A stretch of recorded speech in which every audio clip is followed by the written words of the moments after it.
Hi weavers, welcome to our channel story Paradise. ఈరోజు మన కథ పక్కింటమ్మాయి ఎపిసోడ్ 15. రాకీ వచ్చింది ఎవరో చూసి షాక్తో అలాగే చూస్తూ ఉండిపోతాడు. నమస్తే తాతయ్య గారు, వీళ్ళు మా మమ్మీ డాడీ అంటూ పరిచయం చేస్తుంది టీనా. టీనా, నువ్వేంటిక్కడ? మీ మమ్మీ డాడీని ఎందుకు తీసుకుని వచ్చావు అంటాడు రాకీ.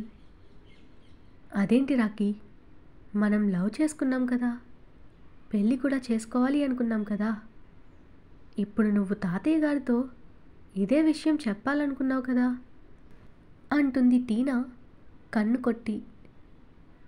రాకీకి మొత్తం అర్థమవుతుంది టీనా కావాలనే చేస్తుంది అని. టీనా మెల్లిగా రాకీ పక్కన నిలబడి, చూడు, ఇప్పుడు నువ్వు నన్ను లవ్ చేయలేదు, పెళ్ళి చేసుకోను అని అన్నావు అనుకో, నా కడుపులో పెరుగుతున్న బిడ్డ గురించి నిజం చెప్పేస్తా మీ తాతయ్యకు, అప్పుడు క్షణాల్లో మన పెళ్ళి చేసేస్తాడు అంటుంది టీనా రాకీని బెదిరిస్తున్నట్టు. టీనా అలా చెప్పగానే రాకీ కొయ్యబారిపోతాడు. ఏంటి నువ్వు మాట్లాడేది? నీ కడుపులో బిడ్డకు నేను కారణమా? డిఎన్ఏ చేస్తాడు మా తాతయ్య, కొంచెం అనుమానం వచ్చినా కూడా. అప్పుడేం చేస్తావు అంటాడు మెల్లిగా, ఎవరికి వినిపించకుండా రాకీ. ఓకే, చేయించని, నాకేం భయం, ఈ కడుపుకి కారణం నువ్వే కదా అంటుంది తాపీగా టీనా. ఏంటి నీనా, ఏం మాట్లాడుతున్నావు నువ్వు అంటాడు రాకీ పళ్ళు కొరుకుతూ. అవును రాకీ, ఆ రోజు రాత్రి నువ్వు మా ఇంటికి వచ్చేటప్పుడు అవి తీసుకుని రా అంటే నువ్వు తేలేదు. నువ్వు చేసిన నిర్లక్ష్యం ఇప్పుడు నాకు అవకాశాన్ని ఇచ్చింది అంది టీనా. నిన్ను ప్రేమిస్తున్నానని వెంట పెడితే నేను నీ పక్కలో పడుకోవడానికి తప్ప ప్రేమకి పెళ్ళికి పనికిరాను అని అవమానించావు. ఇప్పుడు చూడు, నిన్నే పెళ్లి చేసుకుని నీ భార్య హోదాలో నీ ఇంట్లోని ఆస్తిని అనుభవిస్తానంటుంది టీనా. టీనా మాటలకు దాన్ని చంపేయాలన్నంత కోపం వస్తుంది రాకీకి. కానీ రాఘవేంద్ర గారు ఉన్నారని సైలెంట్గా ఉండిపోతాడు. ఏంట్రా, ఏం మాట్లాడుకుంటున్నారు ఇద్దరు అంటారు రాఘవేంద్ర గారు. ఆహా, ఏం లేదు తాతయ్య గారు, ఇప్పుడే ఎందుకు వచ్చావు? నేనే తాతయ్యతో మాట్లాడి మీ ఇంటికే తీసుకొచ్చేవాడిని కదా అంటున్నాడు రాకీ. అంతే కదా రాకీ అని అడుగుతుంది టీనా రాకీని. అవును తాతయ్య, అంతే అంతే, ఏం లేదంటాడు కంగారుగా రాకీ. సరే, మీరు మాట్లాడుతూ ఉండండి తాతయ్య, కొంచెం నేను అలా బయటికి వెళ్ళొస్తాను, ప్లీజ్ వద్దనకండి అంటాడు రిక్వెస్టింగ్గా రాకీ. రాఘవేంద్ర గారు కూడా ఏమనకుండా సరే తొందరగా వచ్చేయి అని చెప్పి పంపిస్తాడు మనవడిని. టీనా వాళ్ళ మమ్మీ డాడీ చాలా సంతోషంగా ఉన్నారు, వాళ్ళ కూతురు కోటీశ్వరుల ఇంటి కోడలు కాబోతుందని. కానీ తర్వాత జరిగే పరిణామాలు తెలియవు వాళ్ళకి. రాకీ ఒక పాడుబడిన గోడౌన్కి వెళ్ళి వాళ్ళ ఫ్రెండ్స్కి ఫోన్ చేసి తను ఉన్న దగ్గరికి రమ్మని చెప్తాడు. కొంచెం సేపటికి రాకీ ఫ్రెండ్స్ ముగ్గురు వస్తారు.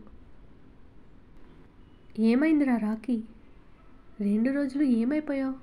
ఫోన్ లేదు, నువ్వు లేవు అంటాడు స్వరాజ్.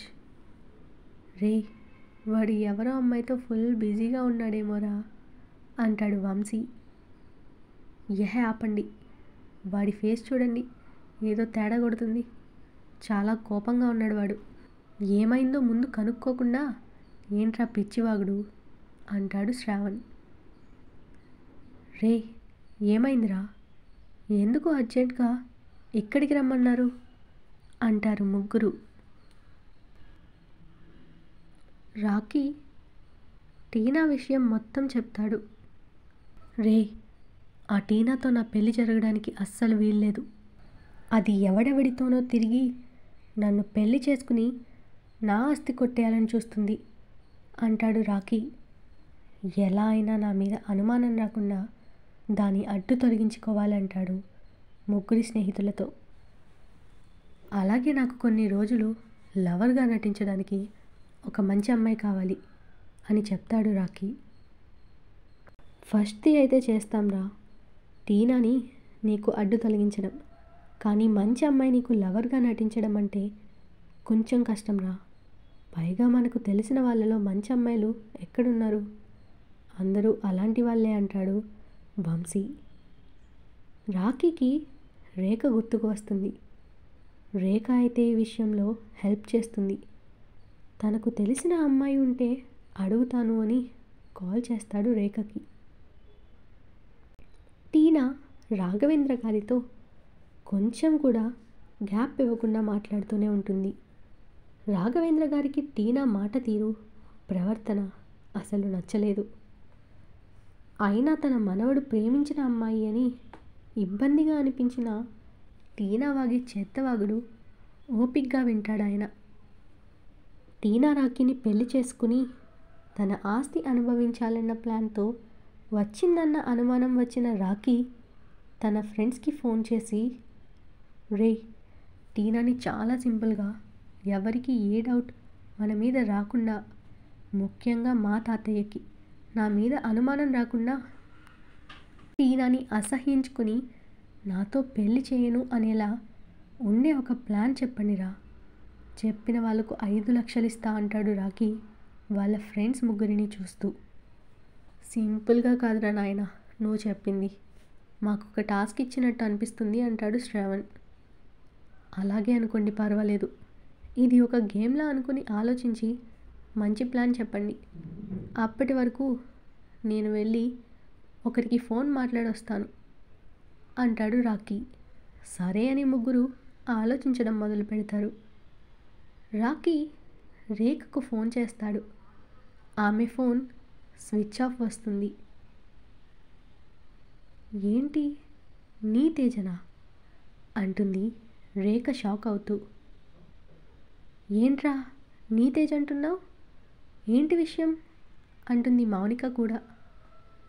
నాకేం అర్థం కావట్లేదు సార్, మా చెల్లిని చూసింది మొన్నే కదా, పేరు కూడా ఇందాక నేను చెప్పేదాకా తెలీదు, అప్పుడే నా తేజ అంటున్నారేంటి అంటుంది రేఖ అర్థం కానట్టు మొహం పెట్టి.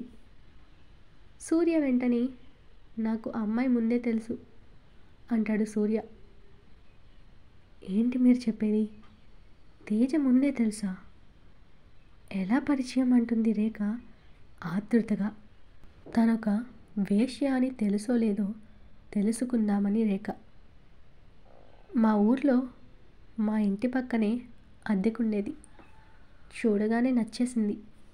పరిచయం చేసుకుందామనే టైంలో మా ఆఫీస్లో కొత్త ఎండి వస్తున్నారని తెలియగానే కనీసం పేరు తెలుసుకోకుండా వచ్చేసాను ఇక్కడికి. కానీ నా ప్రాణం మొత్తం తానే ఉంది. తనని కలవాలని, మాట్లాడాలని అనిపించేది. అప్పుడే అనుకోకుండా ఆ రోజు మీకు జరిగిన యాక్సిడెంట్లో తను కనిపించింది అని జరిగింది మొత్తం చెప్తాడు సూర్య. సూర్య మాటల్లో ఉన్న ప్రేమను చూస్తుంటే రేఖకు చాలా సంతోషంగా అనిపిస్తుంది. ఇంకా కొంచెం భయంగా కూడా అనిపిస్తుంది. తేజ ఒక వేశ్య అని తెలిస్తే సూర్య ఎలా రియాక్ట్ అవుతాడో అని.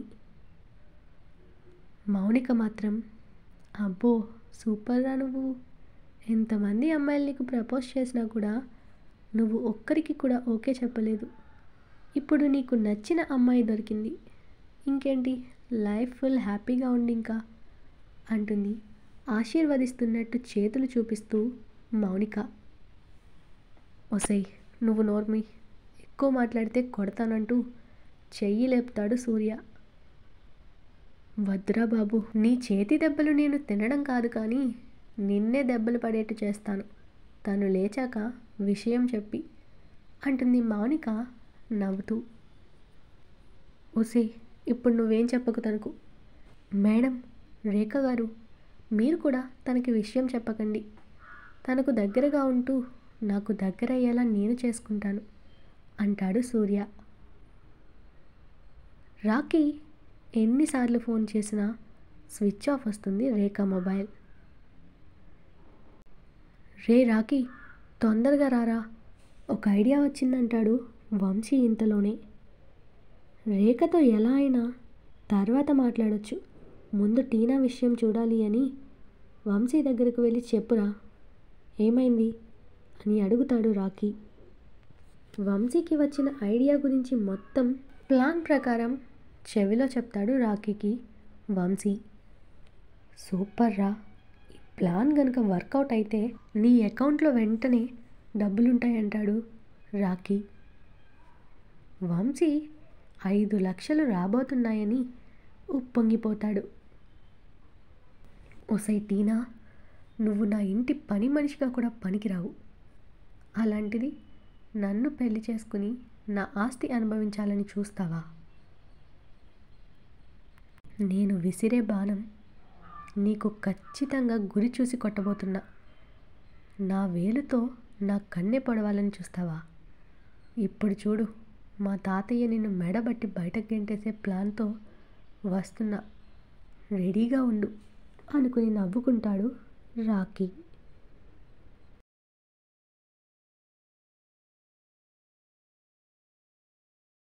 ఈరోజు మన కథ ఇక్కడితో కంప్లీట్ అయింది.